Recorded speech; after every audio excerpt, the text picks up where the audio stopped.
For the past 3 summers, we've done a series called Road Trip Songs, which were about the Psalms of Ascent. There are 15 Psalms in the book of Psalms that are called Psalms of Ascent. And they were actually songs that worshipers sang while they were on their way to Jerusalem for some kind of holy holiday or holy festival. It would be a long trip, and so people from the same village would, for safety and for companionship, they would all travel together to Jerusalem for this special holiday. They would meet other pilgrims along the way, and on the way, they would sing. And this collection of psalms are actually songs that they would sing. It was sort of their road trip songs. And so since we're pilgrims, so to speak, on our journey of faith, we can learn some things from these songs. They're applicable to us as well. And so in the last 3 summers, we learned to sing the first 12 psalms. This month, we're going to learn the last 3. So this is Road Trip Songs, the final edition. And let me read to you the song we're going to look at today, Psalm 132, a song of ascents. Lord, remember David and all his self-denial. He swore an oath to the Lord. He made a vow to the mighty one of Jacob. I will not enter my house or go to my bed. I will allow no sleep to my eyes or slumber to my eyelids till I find a place for the Lord, a dwelling for the mighty one of Jacob. We heard it in Ephrathah. We came upon it in the fields of Jar. Let us go to his dwelling place. Let us worship at his footstool, saying, Arise, Lord, and come to your resting place, you and the ark of your might. May your priests be clothed with your righteousness, and may your faithful people sing for joy. For the sake of your servant David, do not reject your anointed one. The Lord swore an oath to David, a sure oath he will not revoke. One of your own descendants I will place on your throne. If your sons keep my covenant and the statutes I teach them, then their sons will sit on your throne forever and ever. For the Lord has chosen Zion.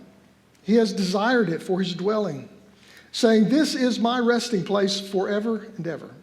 Here I will sit enthroned, for I have desired it. I will bless her with abundant provision. Her poor I will satisfy with food. I will clothe her priests with salvation, and her faithful people will ever sing for joy. Here I will make a horn grow for David and set up a lamp for my anointed one. I will clothe his enemies with shame, but his head will be adorned with a radiant crown. Now, in your Bible or on your phone, at the top of that psalm, it says a psalm of ascents. Jerusalem was up on a mountain, Mount Zion. And so when they went to Jerusalem, they literally were walking up. They were literally ascending to go to Jerusalem. And so they're singing this song as they make this ascent into the city of Jerusalem. And there was an interesting kind of tradition that you find in the Bible as well, that you always go up to Jerusalem. No matter which direction, Jerusalem is always up, and when you leave Jerusalem, it's always down. No matter which direction you're going, you go up to Jerusalem, and you go down from Jerusalem. So they are heading up to Jerusalem, to the temple, to Mount Zion. They are on an ascent as they sing these psalms. Now, Psalm 132 is the longest of all the road trip songs. And it's different not only in that it's the longest, but it's also the only one that talks about David. Now, a lot of them talk about Jerusalem, but this is the only one that really talks about David. Now, to me, it makes sense that as they are walking on their way to Jerusalem, they're singing about Jerusalem. They can't wait to get there. They're excited. They're going to Jerusalem, so they're singing songs about Jerusalem. I don't know about you, but I do this. When I go home, somewhere along the way, I'm going to sing Sweet Home Alabama. It's going to happen. And when I go to Atlanta, somewhere on I-75, Georgia on my mind is going to happen. Because when you're going somewhere and you're looking forward to getting there, it's just natural. You just want to sing about it. It just seems right. And so the psalm starts by remembering David, especially David's hardships and David's commitment to build a place, a house. He calls it a house for God, a place that they can go and worship. Now, these pilgrims that are singing these songs, they're going to Jerusalem to a temple that was built by David's son, Solomon. But David's the one who got the ball rolling.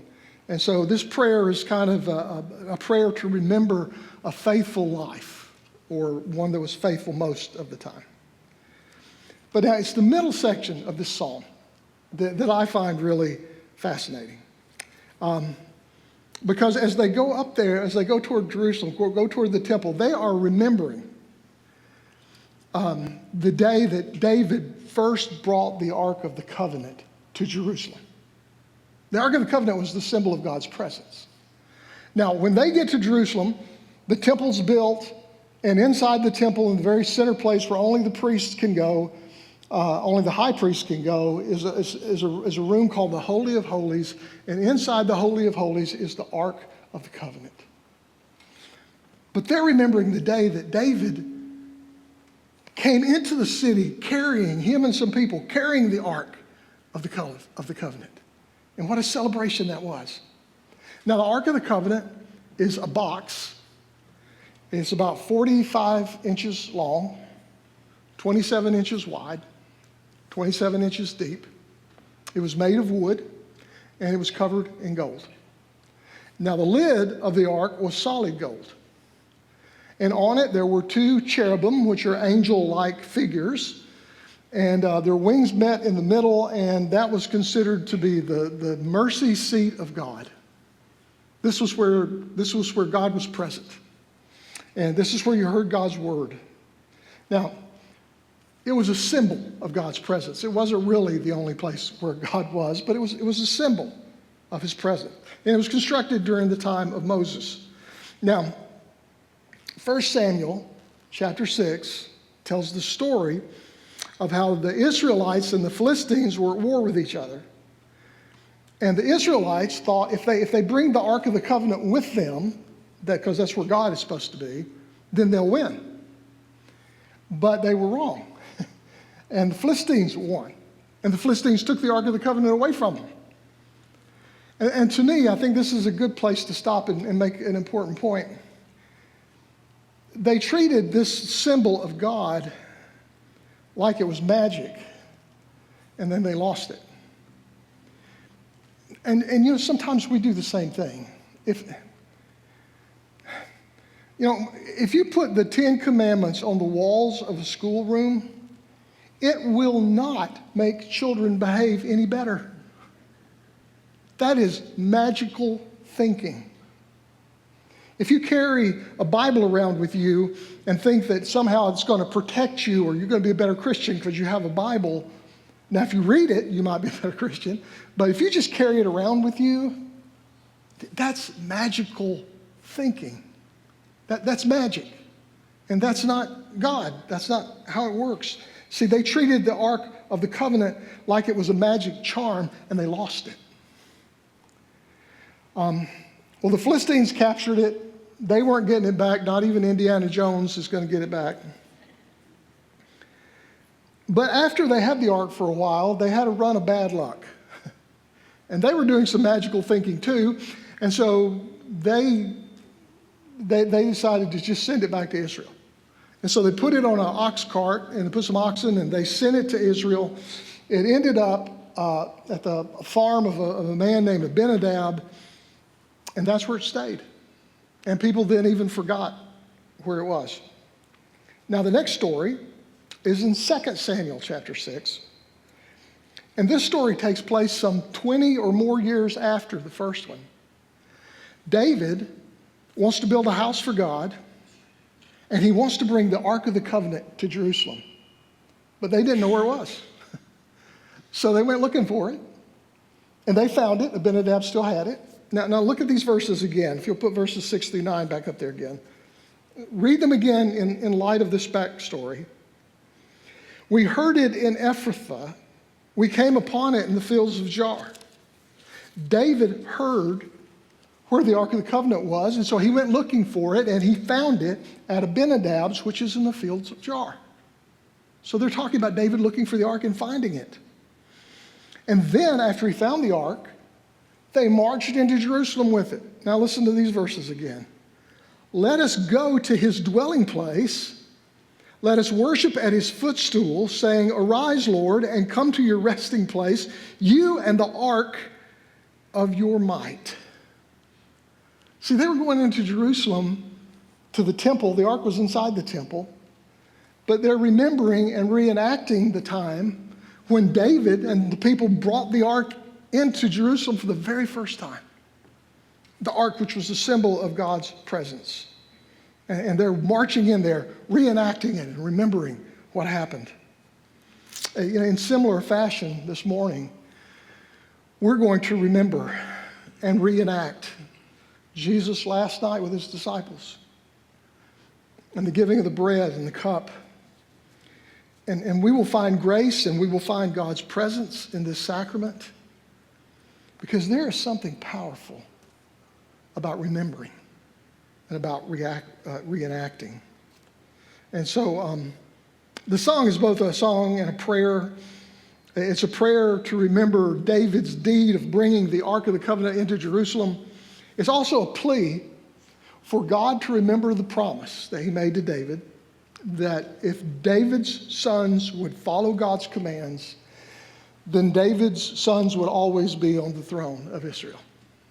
And that's a promise that ended up resting more on God's grace than it did David's faithfulness. And then the song turns to why they're going to Jerusalem. I mean, why couldn't they just stay home? They had to walk. And for some of them, this was a long journey. So why did they have to go to Jerusalem to do this?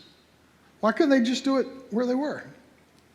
And the answer is in these verses, again, verse 13 and 14. For the Lord has chosen Zion. He's desired it for his dwelling, saying, This is my resting place forever and ever. And here I will sit enthroned, for I have desired it. So the answer to why they went to Jerusalem was because the Lord had chosen Jerusalem. He was present there in a special way, and so in a unique sense, that's where they had to go to celebrate this holiday. Now, I want to throw an important caution in here now, because things have changed since this psalm was written. When Jesus came, the understanding of who God's people is changed. God's people are now people who follow Jesus. No one is God's chosen people anymore just because of where they're born, whether that's Israel or America. God pays no attention to national origin, and neither does God have a special place. Neither Israel nor America. God is the God of the cosmos, and nationalism is too small a thing for our God. And there's some really unhealthy theology floating around on social media these days. Of course, that's true any day, actually. You could say that. But there are a lot of people linking current events in the Middle East to the second coming of Christ in ways that are not only false, but dangerous. There is a dangerous theological conspiracy theory known as premillennial dispensationalism, which many of us were taught growing up.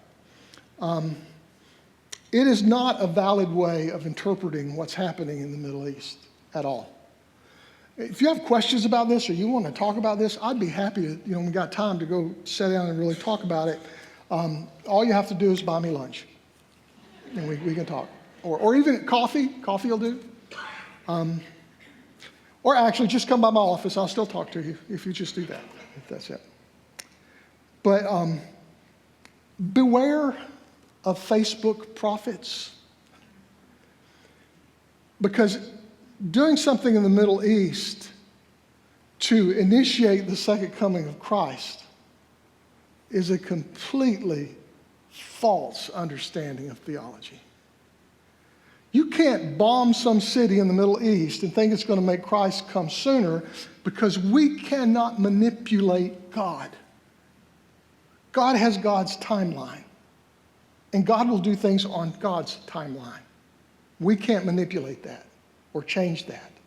And it's dangerous when people seem to think that you can. So then in the end, this psalm really does beg an important question. Where on earth does God dwell? I mean, they thought they had to go to Jerusalem to worship God. They had to go all these miles, take this long journey. But was Jerusalem really the only place they could worship God? Was that the only place God was present? Well, not really, because Isaiah says that the whole earth is full of his glory. God's everywhere, not just in Jerusalem. I really like the way Thomas Parker put it. He wrote, "The house of God was a location, not a limitation." So God was everywhere, not just in Jerusalem. But you see, it's important for us to have special places that are holy places. I like the way one rabbi put it. He said, God told us to keep the Sabbath sacred so that we might one day understand that every day is sacred. We need sacred places until we realize one day that every place is sacred.